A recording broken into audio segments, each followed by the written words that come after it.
Hello everyone, today we are going to study dividend policy.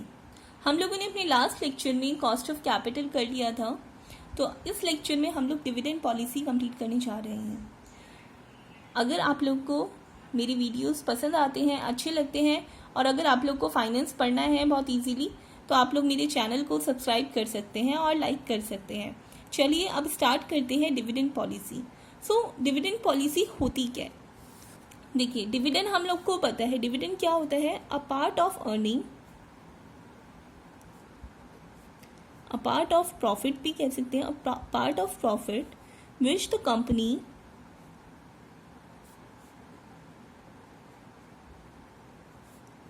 pays to its shareholders is called dividend। ठीक है। अब क्या company जो आपकी सारी अर्निंग होती है उसे डिविडेंड में पे कर देती है? आप कहेंगे मैम अगर ठीक है डिविडेंड में पे कर देती है सारा कंपनी, तो फिर आगे कैसे कमाती है कंपनी? कमाती कैसे है? उसके पास पैसा कहाँ से आता है? तो वही है, अगर वो डिविडेंड सारा पे कर देगी तो उसके पास कुछ भी नहीं रह जाएगा आगे कमाने के लिए। तो वो क्या करती है, some amount of its earning, some amount of its profit वो क्या करती है, रिटेन कर कर रखती है। ठीक है, जो वो पार्ट रिटेन कर कर रखती है उसे हम कहते हैं रिटेन अर्निंग। तो some part of profit that is retained within the company is called retained earning। ठीक है, तो ये दोनों कंसेप्ट आप लोग को क्लियर हो गए होंगे। अब देखिए, एक फाइनेंशियल मैनेजर है, अगर वो मान लीजिए डिविडेंड कम पे करता है, ठीक है, डिविडेंड, आप एक फाइनेंस मैनेजर है, ये सोच के आप लोग डिसाइड करिएगा, अगर वो डिविडेंड पे कम करता है और रिटेन ज़्यादा कर लेता है, ये सोच के कि हाँ आगे मेरे को फ्यूचर में फ़ायदा होगा। ठीक है, तो डिविडेंड अगर कम पे करेगा तो उसके शेयर होल्डर्स क्या होंगे?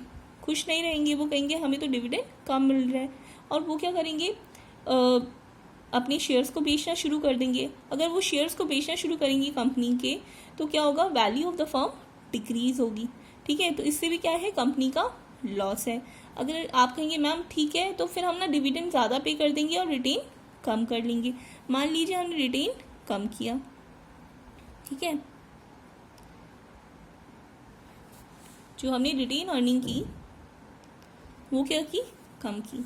तो जो हम रिटेन अर्निंग कम करेंगे तो उस केस में क्या होगा, हमारे पास पैसा कम है, हमारे पास कंपनी के पास पैसा कम है, और हमारे पास एक बहुत ही अच्छी इन्वेस्टमेंट अपॉर्चुनिटी आई जिसमें हम बहुत अच्छा पैसा कमा सकते थे और शेयर होल्डर की वेल्थ को मैक्सिमाइज कर सकते थे, but we don't have sufficient funds.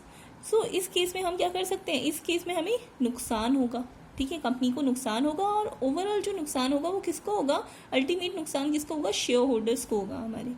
ठीक है, तो एक फाइनेंशियल मैनेजर को ये डिसाइड करना पड़ता है कि वो कितना डिविडेंड रखे, कितना डिविडेंड पे करे अपने शेयर होल्डर्स को, और कितना रिटेन कर कर रखे कंपनी के पास। तो ये जो डिसीजन लिए जाते हैं by the financial manager is called dividend decision. In decision को ही हम क्या कहते हैं, डिविडेंड डिसीजंस। ठीक है, अब देखिए, अब ये डिविडेंड डिसीजंस की वजह से हमारी क्या होती है, हमारी value of the firm affect होती है। ठीक है, अब हम पढ़ेंगे कि कौन कौन से फैक्टर्स हैं जो हमारी डिविडेंड पॉलिसी को अफेक्ट करते हैं। ठीक है, फैक्टर्स ऑन विच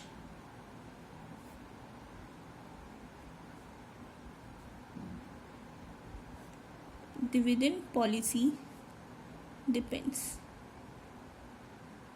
ठीक है, so first is legal constraints. देखिए, लीगली भी कुछ कंस्ट्रेंट्स होते हैं जो हमें फॉलो करने पड़ते हैं कंपनी को। कुछ लीगली हमें डिसाइड कर रखा है कि हमें इतना तो पे करना पड़ेगा, मिनिमम हमें इतना डिविडेंड तो पे करना पड़ेगा शेयर होल्डर्स को। सो कुछ लीगल कंस्ट्रेंट्स होते हैं जो कंपनी को फॉलो करने पड़ते हैं, ठीक है।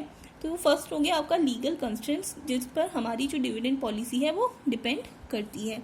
Second is age of corporation. अब कॉरपोरेशन की एज क्या है? अब देखिए, कुछ जो कंपनी होती है बहुत पुरानी होती है और कुछ अभी अभी नई नई खुली होती है ना। तो जो न्यूली ओपन कंपनी है उनके पास इतना पैसा नहीं होता है। देखिए अभी उसके पास इतना पैसा नहीं होता है कि वो ज़्यादा डिविडेंड पे करे, क्योंकि उसे अभी कमाना है, ठीक है। तो वो ज़्यादा रिटेन करती है और डिविडेंड कम पे करती है। और जो पुरानी कंपनी होती है, जो ओल्ड कंपनी होती है, वो ऑलरेडी इस्टेब्लिश्ड है, ठीक है।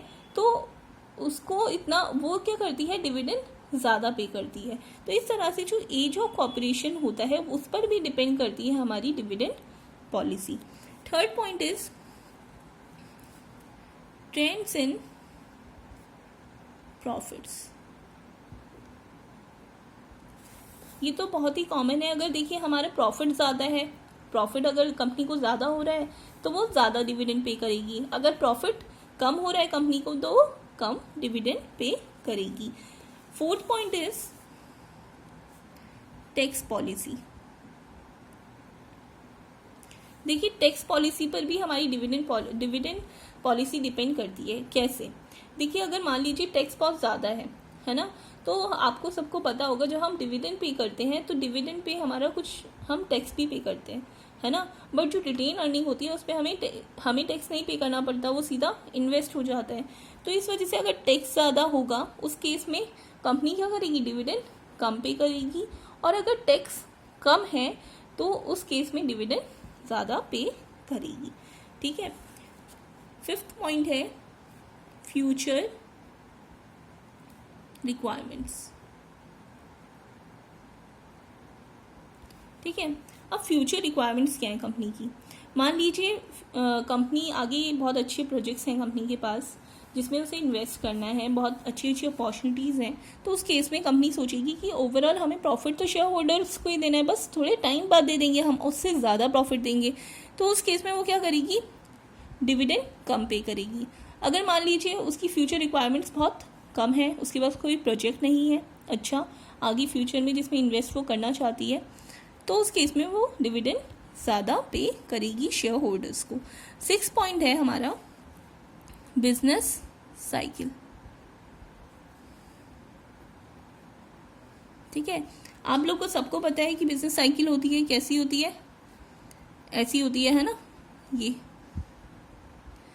इसमें फर्स्ट क्या होता है, आपका इंट्रोडक्शन होता है, फिर आपकी ग्रोथ होती है, देन मैच्योरिटी होती है, देन डिक्लाइन होता है ना। तो जब इंट्रोडक्शन हो रहा होता है या फिर हम कहें ग्रोथ वाली फेज जब होती है, तो ग्रोथ वाली फेज में क्या होता है, कंपनी के पास बहुत अच्छी अच्छी अपॉर्चुनिटीज़ होती हैं, पैसा होता है, सब कुछ होता है, ठीक है। बट उस केस में उसके पास अपॉर्चुनिटीज़ बहुत ज़्यादा अच्छी हैं इन्वेस्ट करने के लिए। तो उस केस में वो क्या करेगी, डिविडेंड कम पे करेगी अपने शेयर होल्डर्स को और वो इन्वेस्टमेंट ज़्यादा करेगी। तो इसलिए उसे रिटेन अर्निंग ज़्यादा चाहिए।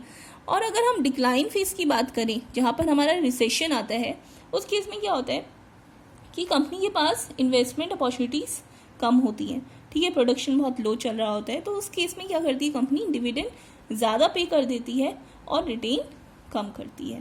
तो इस तरह से जो हमारी बिजनेस साइकिल्स होती हैं उस पर भी हमारी डिविडेंड पॉलिसी डिपेंड करती है। तो these are the different factors on which dividend policy depends. Now we will study different theories of dividend. देखिए डिविडेंड थियोरी, अब ये जो डिविडेंड थियोरी थी ये भी हमारी 2 पार्ट्स में डिवाइडेड थी। First was relevance theory and second was irrelevance theory,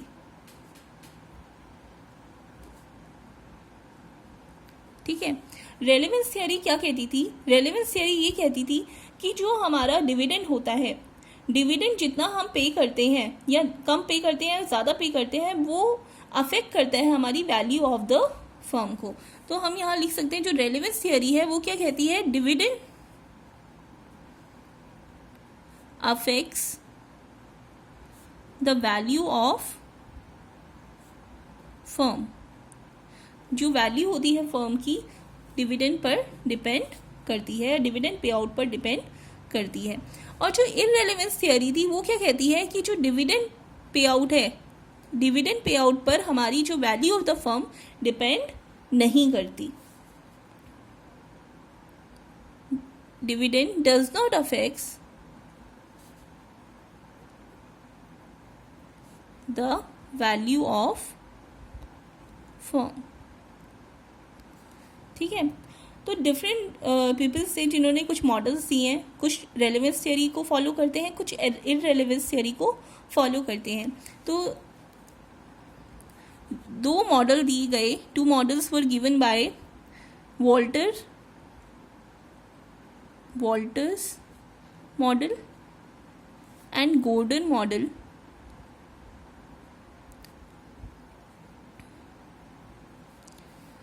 Walters model and Gordon model were given with respect to relevance theory, और उन्होंने फॉलो किया रेलेवेंस थियोरी को, और इररेलेवेंस थियोरी को फॉलो किया हमारे मोदिग्लियानी एंड मिलर्स हाइपोथेसिस। ठीक है, मोदिग्लियानी एंड मिलर ने एक मोदिग्लियानी एंड मिलर्स हाइपोथेसिस दी, जिसमें उन्होंने कहा कि जो डिविडेंड है वो अफेक्ट नहीं करता वैल्यू ऑफ फर्म को। तो इस तरह से डिफरेंट थियोरीज थी हमारी dividend theory, relevance theory and irrelevance theory. Relevance theories was given by Walter's model, Walter and Gordon, and irrelevance theory was given by Modigliani and Miller. ठीक है, अब हम one by one different theories पढ़ते हैं, Walter की, Gordon की and मोदिग्लियानी and Miller की। देखिए, वॉल्टर मॉडल जो प्रपोज किया था वो किसने किया था? इनका फुल नेम था जेम्स ई वॉल्टर। ठीक है, इन्होंने ये प्रपोज किया था वॉल्टर मॉडल, जिसमें इन्होंने बताया था dividend policy affects value of firm. ठीक है, इन्होंने बताया था कि जो डिविडेंड पॉलिसी है वो अफेक्ट करती है हमारी वैल्यू ऑफ फर्म को। इन्होंने कहा था 2 factors affects value of firm या प्राइस ऑफ शेयर। देखिए, हमारी जो वैल्यू बढ़ेगी अगर फर्म की तो हमारा प्राइस ऑफ शेयर बढ़ेगा, अगर वैल्यू कम होगी तो हमारा प्राइस ऑफ शेयर कम होगा, है ना। तो इन्होंने कहा था 2 फैक्टर्स होते हैं जो हमारी वैल्यू ऑफ फर्म या प्राइस ऑफ शेयर को अफेक्ट करते हैं।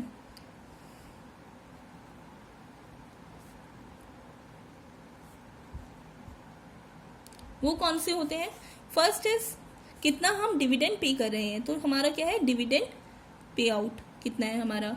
ठीक है, dividend pay out ratio of the company. And second is relationship between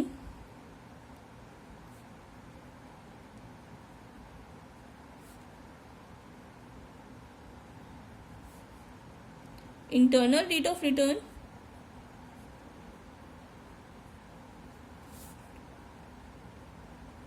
जिसे हम डिनोट करते हैं R से, एंड कॉस्ट ऑफ कैपिटल जिसे हम डिनोट करते हैं K से। इन्होंने कहा था जो रिलेशनशिप होती है इन दोनों की, whether internal rate of return is greater than cost of capital और cost of capital is greater than internal rate of return, इस पर भी डिपेंड करता है हमारा वैल्यू ऑफ द फर्म। तो 2 फैक्टर्स इन्होंने बताए, dividend pay out ratio and relationship between internal rate of return and cost of capital. So इन्होंने एक फॉर्मूला दिया जिसके थ्रू हम वैल्यू ऑफ या प्राइस ऑफ शेयर डिटरमाइन कर सकते हैं। तो वो फॉर्मूला क्या था? Formula for value of market share which was proposed by Walter is P equal to, ये फॉर्मूला बहुत ही इंपॉर्टेंट है, इस पर बहुत बार न्यूमेरिकल आता है और नेट पे भी रिपीट होता है ये फॉर्मूला। ठीक है, इस पर न्यूमेरिकल आता है हमेशा, E - D अपॉन के, ठीक है। इसे हम ऐसे भी लिख सकते हैं डी प्लस आर अपॉन के ई माइनस टी, ये कॉमन है तो हम इसे ऐसे लिख सकते हैं। तो ये हमारा फॉर्मूला है जो वॉल्टर ने दिया है। अब आप कहेंगे मैम इतना कॉम्प्लेक्स सा फॉर्मूला आपने बता दिया है, इसमें हमें ये तो पता नहीं क्या है, ये पी है, क्या ये डी है, क्या आर है, क्या के है। तो डोंट वरी, मैं बताती हूँ आपको।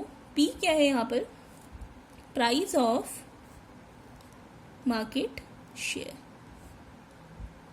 मतलब जो भी हमारा मार्केट वैल्यू है प्राइस शेयर की, ठीक है, वो हो गई आपकी पी, प्राइस कितना है आपके शेयर का, ठीक है।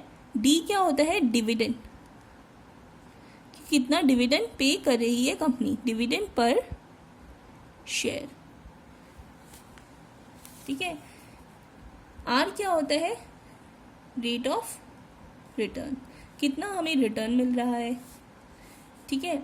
के is cost of capital and E is earning पर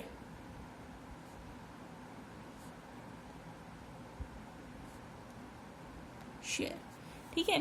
तो अब आप लोग को क्लियर हो गया, पी क्या है, price of share, D is dividend per share, R is rate of return, K is cost of capital and E is earning per share, ठीक है। तो इस तरह से अगर हमें वैल्यू गिवन है तो हम प्राइस ऑफ शेयर की वैल्यू कैलकुलेट कर सकते हैं, ठीक है। ये फॉर्मूला आपको वॉल्टर ने दिया था वैल्यू एस्टिमेट करने के लिए कि शेयर की वैल्यू कितनी होगी जब डिफरेंट हम डिविडेंड पे करते हैं, ठीक है। इस मॉडल की सर्टेन एजम्पशंस भी हैं, ठीक है। तो एजम्पशन क्या थी इस मॉडल की, एजम्पशंस ऑफ वॉल्टर्स मॉडल, ये बहुत ही ज़्यादा इम्पॉर्टेंट मॉडल है, इस पे क्वेश्चन आता है, BBA, BCom, MBA, MCom and NTA NET वाले सब लोग इस मॉडल को अच्छे से पढ़ लीजिएगा, क्योंकि इस पे हमेशा या तो न्यूमेरिकल आता है या फिर थियोरी आती है। तो इसकी फर्स्ट एजम्पशन क्या थी, इसकी फर्स्ट एजम्पशन ये थी कि जो भी हम फाइनेंसिंग करेंगे वो हम इंटरनल सोर्सेज के थ्रू करेंगे, हम एक्सटर्नल सोर्सेज के थ्रू फाइनेंसिंग नहीं करेंगे। So all the financing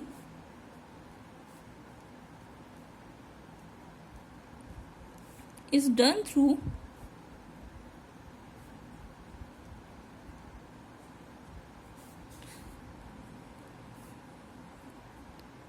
the retained earning.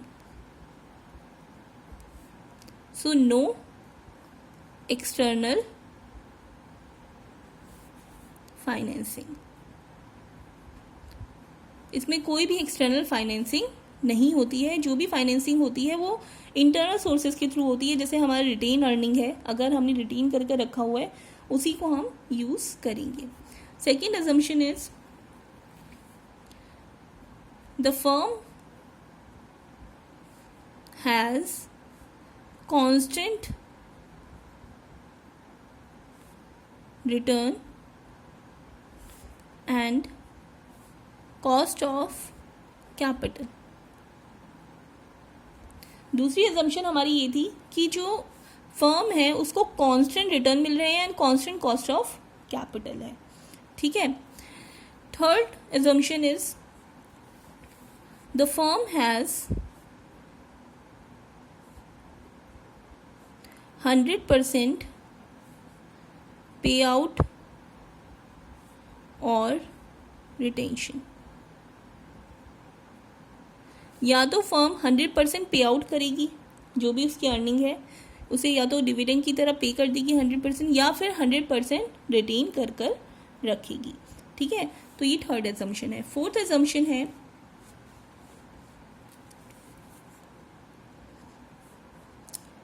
The firm has constant EPS and DPS। अब आप कहेंगे EPS एंड DPS क्या है मैम, EPS क्या है, earning per share, and DPS है डिविडेंड पर शेयर। तो फर्म क्या है, फर्म के पास कांस्टेंट अर्निंग पर शेयर है एंड कांस्टेंट ही उसका डिविडेंड पर शेयर है, ठीक है, ये हो गई इसकी फोर्थ एजम्पशन। फिफ्थ एजम्पशन है a firm has a very long life. हम ये भी एजम करके चलते हैं कि कंपनी अभी बहुत चलने वाली है, कंपनी की अभी बहुत लंबी लाइफ है। तो these are the assumptions of Walter model. ठीक है, सो ये एजम्पशन भी आप अच्छे से याद कर लीजिएगा, नेट के पेपर में बहुत बार पूछ लिया जाता है। ठीक है, अब वॉल्टर मॉडल ने क्या बोला, जो वॉल्टर था उसने अपने मॉडल के थ्रू क्या बोलना चाहा कि हम किस तरह से अपनी डिविडेंड पॉलिसीज़ को फिक्स करें। तो अकॉर्डिंग टू वॉल्टर मॉडल,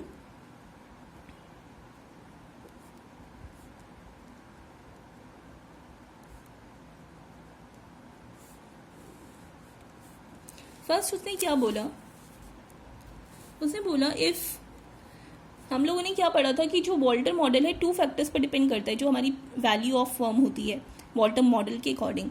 एक तो डिविडेंड पे आउट पर, और दूसरा हमारी relationship between rate of return and cost of capital पर, है ना।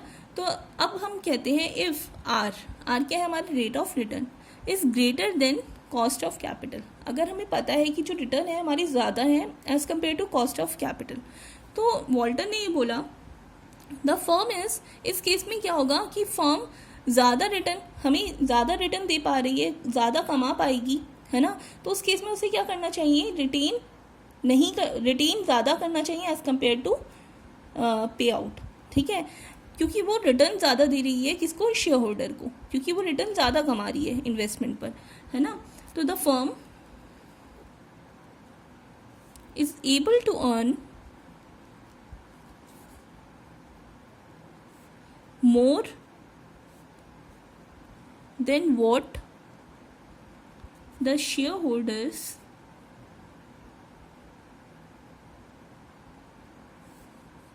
could by reinvesting। देखिए, हम जो अपने शेयर होल्डर को पैसा देते हैं वो क्या करता है, उसे री इन्वेस्ट करता है। तो उसे जो री इन्वेस्टमेंट से पैसा मिल रहा है उससे ज़्यादा हम उसे रिटर्न दे रहे हैं, तो उस केस में हमें क्या करना चाहिए, मोस्ट ऑफ द मनी, अगर आर हमारा ग्रेटर देन के है तो हमें रिटेन करना चाहिए।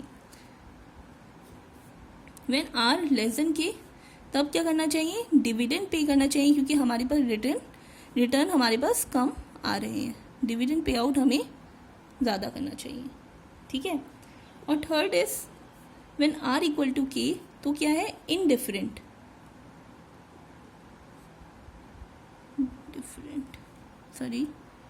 इनडिफरेंट मतलब कंपनी के ऊपर डिपेंड करता है whether it want to retain और पे डिविडेंड।